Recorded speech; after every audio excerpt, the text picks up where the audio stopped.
Emmanuel Murzero. Il est en forme, Emmanuel. Il est en forme ouais, et qui vont nous parler de la première partie du championnat, plutôt belle première partie et du de championnat. l'avenir. Et de l'avenir, bien sûr. Bonsoir Emmanuel Murzero, président du Serafin Varambal, de venir dans nos studios.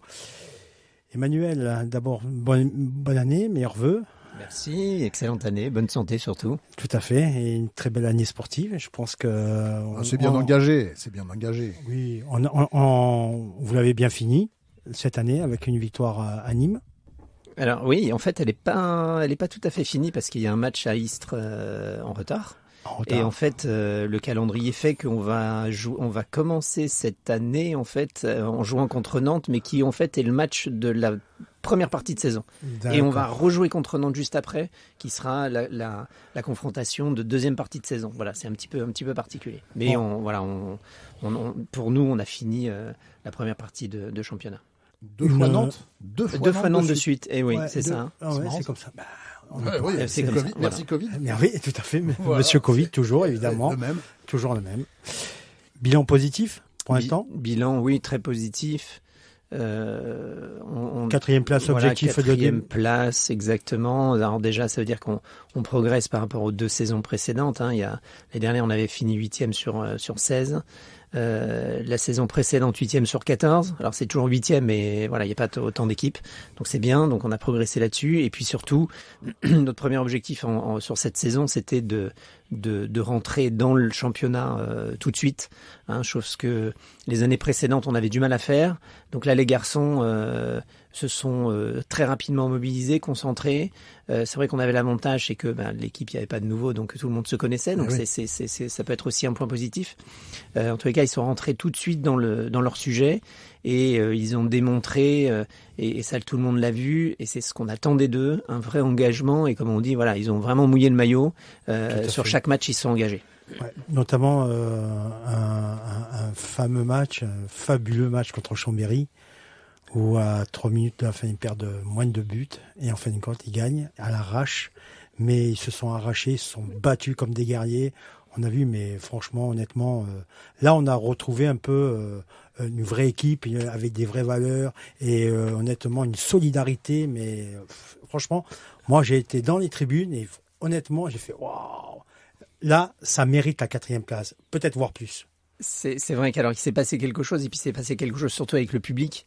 Le public, oui, c'est vrai. On a, c'est ça qui nous a fait plaisir, parce qu'après tant de matchs à huis clos ou avec des jauges, donc c'était pas évident de faire revenir nos supporters. Et puis on sait que voilà, il y a des contraintes, il faut être testé, sûrement bientôt vacciné, donc ce sont des barrières supplémentaires. En tous les cas, le public a répondu plus que présent pour continuer à soutenir l'équipe. Et puis on a découvert aussi des jeunes du centre de formation, et puis après ce groupe de jeunes s'est élargi avec tout un tas de minots qui ont mis une ambiance de folie dans la nouvelle tribune.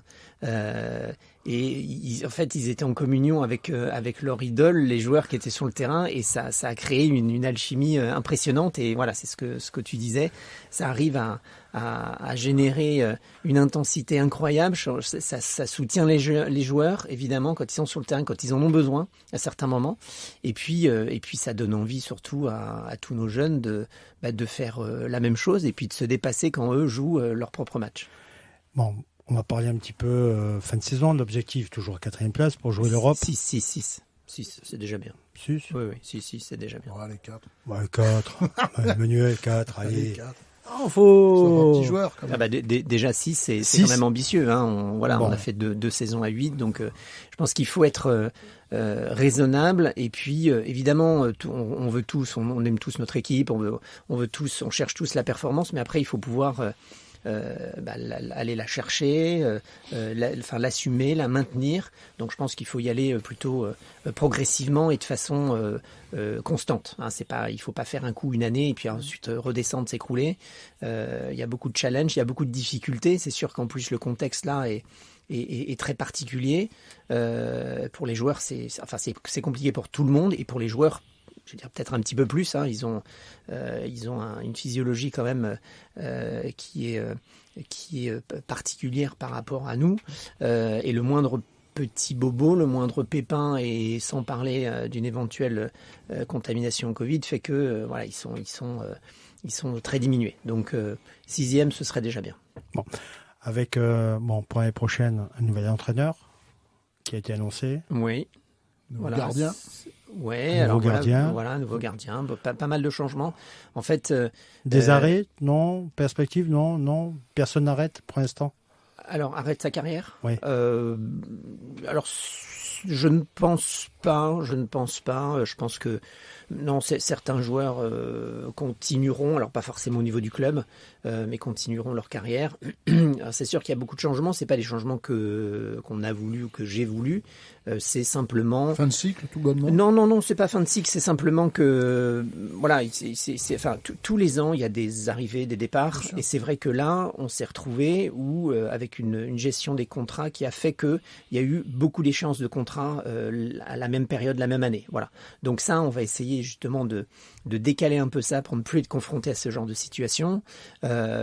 Sur l'ensemble des joueurs qui sont en fin de contrat, déjà plusieurs ont été re-signés pour assurer la continuité. Et oui, voilà, on change d'entraîneur parce que Haresh nous a signifié qu'il ne souhaitait pas continuer ou qu'il allait donner une autre destination à sa carrière. Donc voilà, on a cherché entraîneur. En tous les cas, on essaye de chercher la meilleure équipe. On n'a pas finalisé encore le recrutement. La bonne alchimie, exactement. Ça qui est important. Ok. En prévision des recrues, mis à part Vincent Gérard et... Alors oui, il y en a encore, mais je pense que ce sera communiqué en temps voulu. Voilà, pour l'instant, il n'y a rien de finalisé. Et je pense que, et pour nous, ce qui est important, c'est sûr que c'est une saison, enfin une partie de saison qui est un peu particulière. On a besoin de se concentrer sur la fin de cette saison, donc avec l'équipe actuelle. Et bien sûr, on a besoin de se projeter sur après, et l'après va commencer début juillet. Donc voilà, on communiquera en temps et en heure les nouvelles recrues. J'aurais 2 petites questions corollaires. Ça concerne le côté financier. Je pense que vous allez encore avoir des jauges de nouveau, comme tout le monde, non? Alors, aujourd'hui, il y en a. Déjà, alors c'est vrai que pour l'instant le championnat n'a pas repris, mais comme on est une enceinte fermée, donc on est à 2000. Ce qui ne nous impacterait pas énormément, mais on a un protocole aujourd'hui qui est en vigueur jusqu'au 24 janvier, et donc le 15, donc fin de semaine, ils vont nous annoncer le protocole qui prendra la suite. Donc voilà, alors je sais pas quoi penser, mais c'est sûr que vu la situation qui pour l'instant n'est pas en train de s'arranger, en tous les cas on n'ira pas plus qu'à 2000. Donc est-ce que financièrement vous êtes réellement impacté? Comment vont les finances?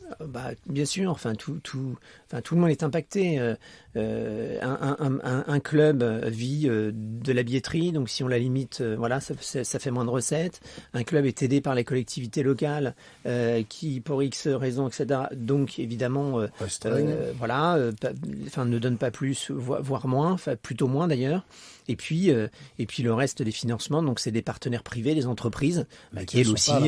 Voilà, exactement. Donc bien évidemment, j'allais dire, on est en bout de chaîne, on essaye de faire ce que l'on peut avec les moyens qu'on nous donne, mais les situations, on n'est pas dans le foot, voilà, déjà, donc on n'est pas du tout au même niveau de financier, et la situation qui est déjà, on va dire, un peu, délicate, en tous les cas, qui n'est on roule pas sur l'or, et dans ce genre de situation, de contexte, et vous n'êtes pas dans le c'est délicat. Voilà, il y a des années où c'est un peu compliqué. D'accord. Voilà.